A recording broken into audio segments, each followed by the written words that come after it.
નમસ્કાર મિત્રો, આજે આપણે ખેડૂતોને લગતા કેટલાક મહત્વના સમાચારોની વાત કરીશું। તો મિત્રો વિડીયોને છેલ્લે સુધી જરૂર જોતા રહેજો। તો મિત્રો આજે સૌપ્રથમ વાત કરીએ તો આ વર્ષે પાણીના ભાવમાં ડુંગળીનું વેચાણ થઈ રહ્યું છે, તેના વિશે જો વિગતથી વાત કરીએ તો સૌરાષ્ટ્રમાં ડુંગળીના ખેડૂતોને રડવાનો વારો આવ્યો છે। રાજકોટ માર્કેટ યાર્ડમાં ખેડૂતો પોતાની ડુંગળી લઈને વેચવા આવી રહ્યા છે, પરંતુ ભાવ નથી મળી રહ્યા। સૌરાષ્ટ્રમાં ડુંગળીના ખેડૂતોને ઉત્પાદન પડતર કરતાં પણ નીચા ભાવે ડુંગળીનું વેચાણ કરવા મજબૂર બન્યા છે। ખેડૂતોને ડુંગળીના 2.5 રૂપિયા કિલોથી લઈને 5 રૂપિયા કિલોનો ભાવ મળી રહ્યા છે। રાજકોટ માર્કેટ યાર્ડમાં નવી ડુંગળીના ભાવ 50 રૂપિયાથી લઈને 200 રૂપિયા સુધી મળી રહ્યા છે। મિત્રો, એક પાણીની બોટલ કરતાં પણ નીચા ભાવે ખેડૂતોની ડુંગળીનું વેચાણ થઈ રહ્યું છે, જેના કારણે ખેડૂતોને એક વીઘા દીઠ 10,000થી 15,000 રૂપિયાની આવક મળી રહી છે, જ્યારે ડુંગળીનો ઉત્પાદન ખર્ચ 18,000થી લઈને 20,000 રૂપિયા સુધીનો છે। માર્કેટમાં આવેલા ખેડૂતો પોતાની વ્યથા ઠાલવતા કહી રહ્યા છે કે આ છેલ્લા 3 વર્ષનો સૌથી નીચામાં નીચો ભાવ છે। મિત્રો, ત્યાર પછી વાત કરીએ તો ગુજરાતમાં છેલ્લા 1 મહિનાથી માવઠાની સ્થિતિ છે, જેને લઈને મિત્રો સૌથી વધારે નુકસાન વેઠવાનો વારો ખેડૂતોને આવ્યો છે। અત્યારે સમગ્ર ગુજરાતના ખેડૂતોને પૈડા પર પાટું જેવી સ્થિતિ જોવા મળી રહી છે। સૌરાષ્ટ્રમાં ડુંગળી પકવતા ખેડૂતો પોતાના પાકને સૌથી તળિયાના ભાવે વેચવા માટે મજબૂર બન્યા છે। હાલમાં રાજકોટ માર્કેટ યાર્ડમાં ડુંગળીની આવક એક પાણીની બોટલ કરતાં પણ ઓછી છે। કિલો ડુંગળીનો ભાવ અત્યારે મિત્રો 2.5 રૂપિયાથી 5 રૂપિયા સુધીનો બોલાઈ રહ્યો છે, જેના કારણે ખર્ચ પણ નથી નીકળતો। આ ભાવ છેલ્લા 3 વર્ષમાં સૌથી નીચામાં નીચો ભાવ ગણવામાં આવી રહ્યો છે। મિત્રો, ત્યાર પછીના એક મહત્વના સમાચાર સામે આવ્યા છે, તેના ઉપર એક નજર કરીએ તો મિત્રો કોંગ્રેસે ખેડૂતોને સહાય આપવા માટે એક યાત્રાની શરૂઆત કરી છે।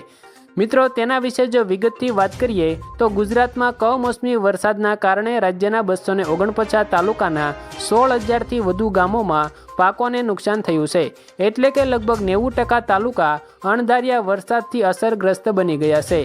રાજ્ય સરકારે નુકસાનનો સર્વે શરૂ કરાવ્યો છે અને તરત જ સહાય પેકેજ જાહેર કરવાની ખાતરી આપી છે।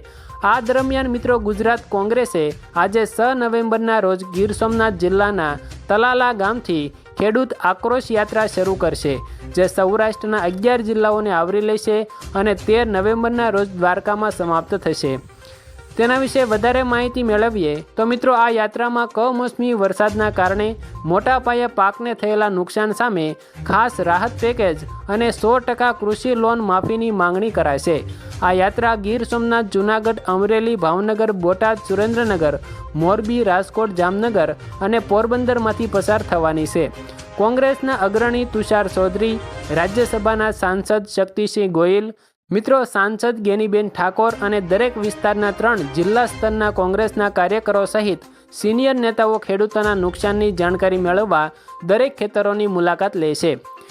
મિત્રો, ત્યાર પછી જો વધારે માહિતી મેળવીએ તો પાટણના ધારાસભ્ય કિરીટ પટેલે મુખ્યમંત્રી ભૂપેન્દ્ર પટેલને પત્ર લખીને જણાવ્યું છે કે જો સરકાર ખેડૂતોની સંપૂર્ણ લોન માફીની જાહેરાત કરશે તો તેઓ 2 મહિનાનો પગાર નહીં લે। મિત્રો, રાજ્યસભાના સાંસદ અને ગુજરાત પ્રદેશ કોંગ્રેસ સમિતિના પૂર્વ પ્રમુખ શક્તિસિંહ ગોહિલે ગુજરાતને રાષ્ટ્રીય પાક વીમા યોજનામાંથી બહાર રાખવા બદલ ભાજપ સરકારની ટીકા કરી હતી।